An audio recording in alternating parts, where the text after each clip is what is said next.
बीजेपीचो अध्यक्ष अमित शहाचे एअरपोर्टावेले वादग्रस्त मिटिंगेचे प्रकरण हायकोर्टान निकालाक आसा।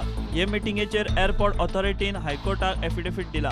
अमित शहाची मिटिंग हो खंय अपवाद, तांचो लोकांक तसो त्रास जावंक ना म्हूण एअरपोर्ट ऑथॉरिटी एफिडेविटांत म्हणटा। अमित शहाक पार्टीच्या कार्यकर्त्यांनी एअरपोर्टाच्या टर्मिनला भायर येवकार दिल्लो, ती सुवात खंय लोकां खातीर उक्ती आसता। एअरपोर्ट ऑथॉरिटीन स्पश्टीकरण दिलां तें हें। 1 जुलयाक सकाळीं 11:15 पयले फ्लायटीन अमित शहा दाबोळे विमानतळार पावलो। थंय ताका पार्टीच्या लोकांनी येवकार दिलो। ते रिसेप्शन फक्त 7 ते 8 मिनटां चल्लें। विमानतळार येवपी दुसऱ्या फ्लायटीचे थारायल्लें शेड्यूल दनपारां 12:35 मिनटांचेर आशिल्लें।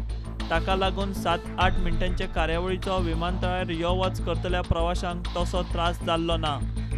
अमित शहाचे मिटिंगेक एअरपोर्ट ऑथॉरिटीक हरकत नाशिल्ली। 29 जूनाक सेक्युरिटीच्या डीवायएसपी बरोबर एएआयची जाल्ली मिटिंगेंत एएआय आनी डीवायएसपीक अमित शहाची सभेची म्हायती दिल्ली। सभा टर्मिनला भायर जावपाची आशिल्ली। मोठो पावस आयिल्ल्यान भितर जाली। हे केशीचेर हायकोर्ट सोमारा निकाल दिवंक शकता।